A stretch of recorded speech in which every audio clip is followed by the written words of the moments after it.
How confident are you in knowing the most important skills when it comes to mindset and mental health? Well, in this video, I'm going to teach you what I consider the two most important skills. We're going to talk about the first most important skill and the most important skill. Because the first most important skill is not the most important, but it makes everything else easier. And the most important skill is actually pretty difficult to get to if you don't have the first one dialed in. Now, when you know these two things and you develop them to the point of mastery, you are going to find that you have so much more peace of mind, so much more confidence in your ability to go after and achieve what you want, which ultimately is what constitutes success. See, I define success as the ability to get and to keep what you want in life. It's the fulfillment of values, it's the achievement of goals, it's the attainment of possessions that for you constitute your version of success. Success is ultimately a subjective matter. So, shall we get right to it? The first most important skill when it comes to developing your mindset and your mental health is eradicating worry. Now, worry in and of itself is a skill. It's a skill that you have likely developed to the point of unconscious mastery, such that you don't have to think about it anymore. It just automatically deploys in your day-to-day life. A bit like tying your shoes, putting on your pants, whatever other things you've developed to the point of mastery. It's something that happens without you needing to give it your conscious attention. Now, when it comes to putting on your shoes, your pants, etc., those things probably work out pretty well for you. Worrying likely does not. Now, this isn't to say that worrying is of no value whatsoever. The skill of worrying is actually very valuable when it comes to avoiding bad outcomes. That's the whole function of worrying, is to reduce the likelihood that you encounter bad outcomes. In other words, we can consider this a way of playing not to lose. That's very different, though, than playing to win. And so, if you're focused on worrying, focused consciously or not on worrying, you'll likely do a decent job, I should say, of avoiding bad outcomes. But it's a fairly passive strategy, and it doesn't actually give you any greater odds of achieving what you genuinely want. It does not help you play to win. It only helps you avoid bad outcomes, or it helps you play not to lose. But I'm assuming that if you're watching this, you want a bit more in your life than simply not losing. And that beats losing, but it's very different from winning. So I'm going to imagine that you would actually like to learn how to play to win rather than play not to lose. Now, if you go to my website, you'll see that I've actually got a whole course devoted to how to stop worrying. People are amazed when I tell them that I don't worry anymore. And there's just no room for worry in my experience these days. There's a whole course that walks you through how to do that. I can very briefly talk you through one of the most common ways that people worry. And this actually has direct bearing on the most important skill. So we'll talk about this first most important skill, and then we'll shift our focus to the second most important skill. So one of the main causes of worrying is what's called a negative prediction. And this is an idea you have, a thought that occurs to you, or something you tell yourself about the future that says how badly things are going to go. A negative prediction is any idea about the future that suggests that things are going to go badly.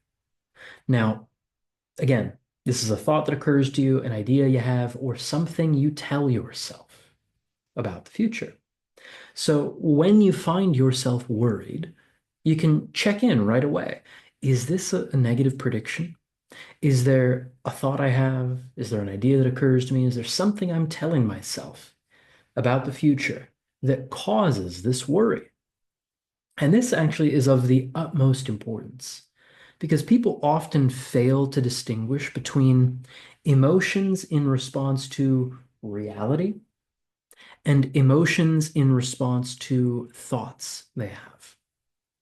Whereas emotions that occur in response to reality are adaptive.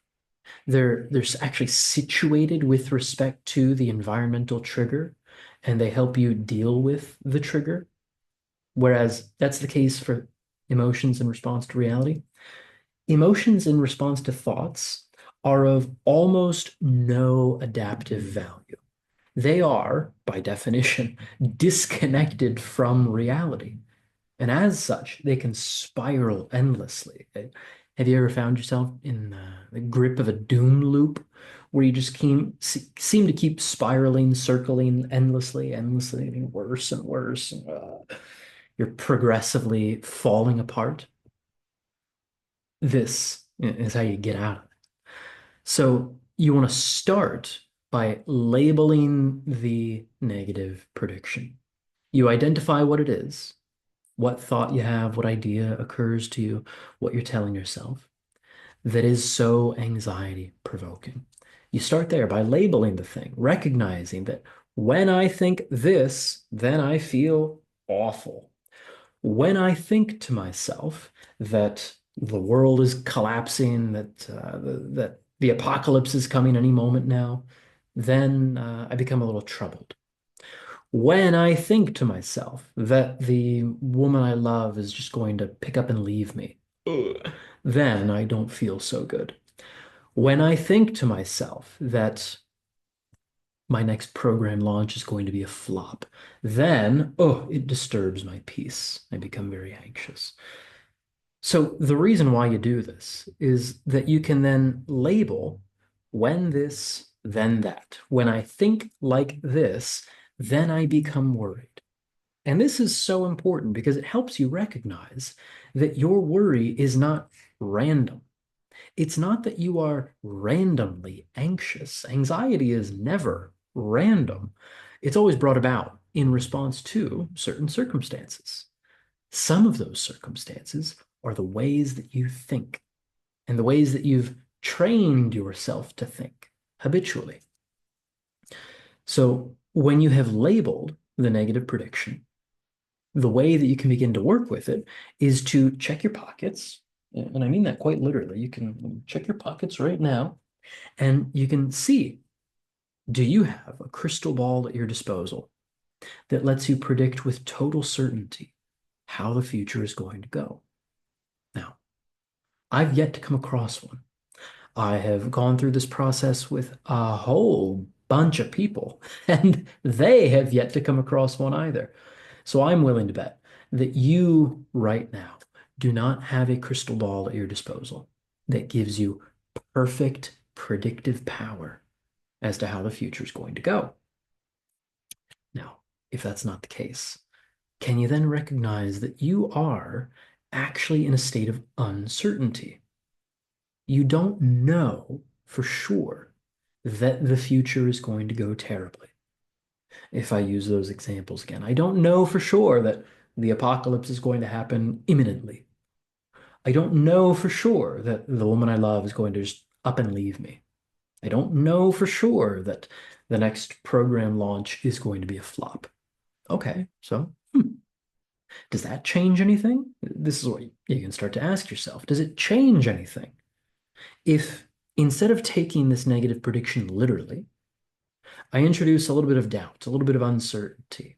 I actually come into a better relationship with reality. I mean, here's the wild thing. Negative predictions are disconnected from reality. They are insane thinking. Insane thinking has total certainty as to how the future is going to go. So you actually come back into your sanity a bit when you recognize that you don't know for sure, that there is some uncertainty as to how things are going to unfold.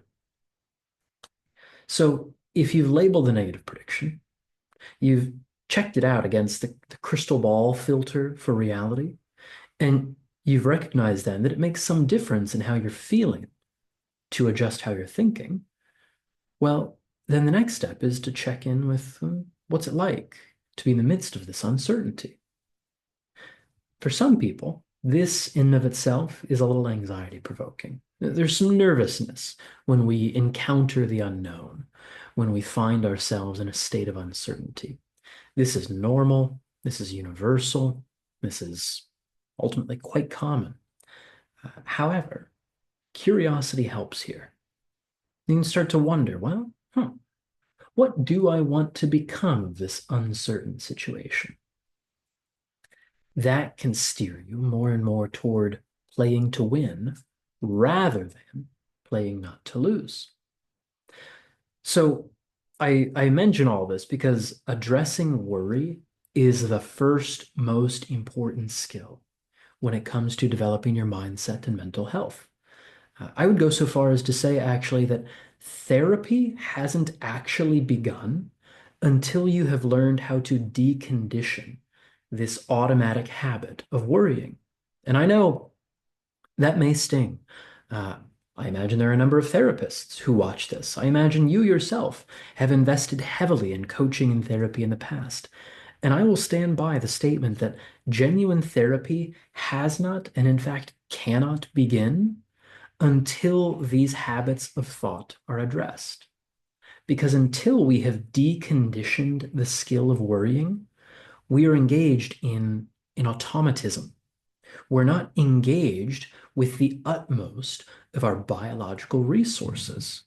We are caught in an archaic fixation that has been developed very early in our lives and is transplanted into the present without our conscious consent. So that's why I consider eliminating worry to be the first most important skill.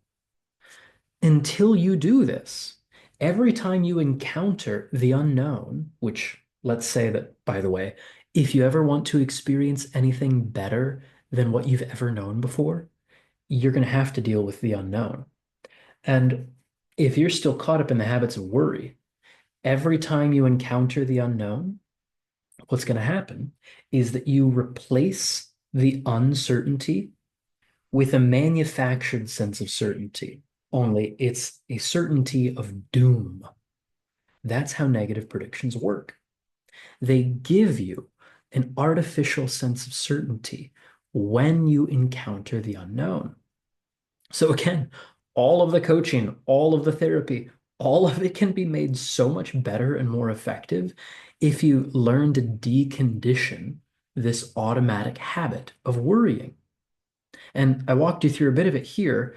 If you want to really take a deep dive into this, if you go to my website, I can put a link down below. I've got a course specifically focused on how to stop worrying and start living.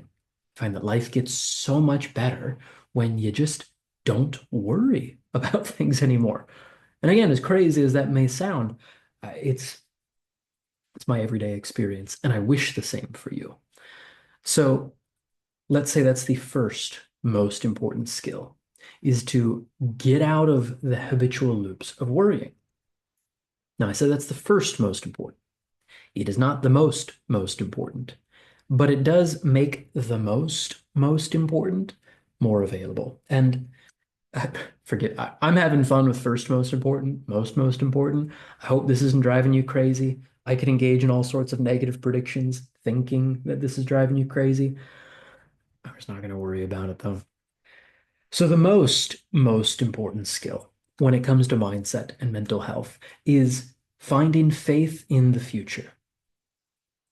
Whereas the first most important skill is eliminating worry, the most important skill is finding faith in the future. This is where we really make the shift from playing not to lose to playing to win. Because when you know what you want, when you know clearly what constitutes success for you, and you trust that it is available to you, and frankly, not just that it is available, I'll tell you the most fruitful thing that I've come to believe, and I'm not saying you have to believe this too, but boy, it can make a world of difference. The most fruitful thing I've come to believe is that God has already provided everything I need and everything I could ever want. God has already provided it. It's done.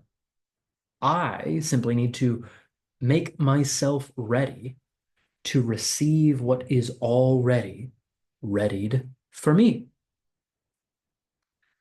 Faith in the future really reinforces this whole worry-free state. If I can get rid of the worries, then it's so much easier actually to invest myself in the belief that this stuff is already done. It's already happened. Maybe I haven't gotten there yet, but it is already ready for me. And hopefully you can see where these two things kind of fit together. Because if I start to believe that, if I dare believe that God has already provided everything I could ever need, everything I could ever want, maybe then the worry creeps in, well, ooh, but what if it isn't? What if it actually can't happen? What if I am just a lifelong failure, doomed to mediocrity? Negative prediction after negative prediction after negative prediction. You can see where the worries get in the way of genuine faith in the future. Uh, I'll suggest to you, and I could be wrong about this, I don't think I am though. I'll suggest that faith in the future is actually the default state once we have scrubbed away the residue of worry. I found in my own life, for example, that as I really dealt with all of the habitual worries about the future and how terribly it could go, about what other people are thinking of me and their judgments of me, and worry about uncertainty itself, life just became suffused, permeated with this sense that, you know, things are going to work out.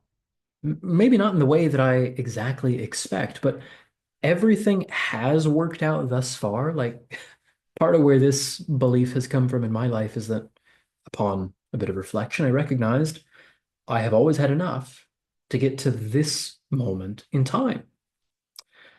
And this moment's pretty good. It's it's not what I imagined things would look like and all of the nitty-gritty details, but boy, there is a lot going really well that I could not have imagined prior to it. So there has always been enough for me to arrive in this moment. And if I can look around in this moment and recognize why I'm not worse off, this helps me cultivate an in the moment sense of appreciation. And I can then recognize with greater and greater clarity just how much is working really well right now. And if, and again, this is my belief, you believe whatever you want. If I recognize that God has provided enough to meet all of my needs up until this moment, uh, there's really no reason for me to think that that would change into the future. Uh, as far as I'm concerned, I've already won. Like, God has already provided for me everything I need and everything I could ever want. It's ready for me. Am I ready for it? Hopefully, even if you don't, as of yet, believe something like that for yourself, hopefully you can begin to wrap your head around what an advantage this is in terms of mindset and in terms of mental health. If I recognize for myself that everything I need and everything I want is already ready, then the only question is, what do I need to do to ready myself for what has been readied for me? This then begins to organize my activity with respect to what I need and what I want.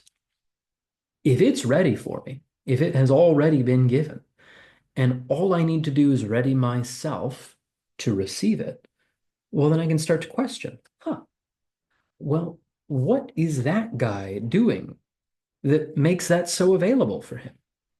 And am I doing that day to day?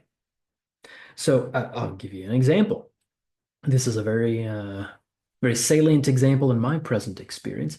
I recognized for myself over the weekend that part of what that guy is doing, who is already experiencing all of what I would like to experience in my life, Part of what that guy is doing is he's running a production company, like a publishing company. Uh, and I recognize that, boy, I've not actually been all that consistent in creating content for the people that I would like to serve. At least on YouTube, I haven't been.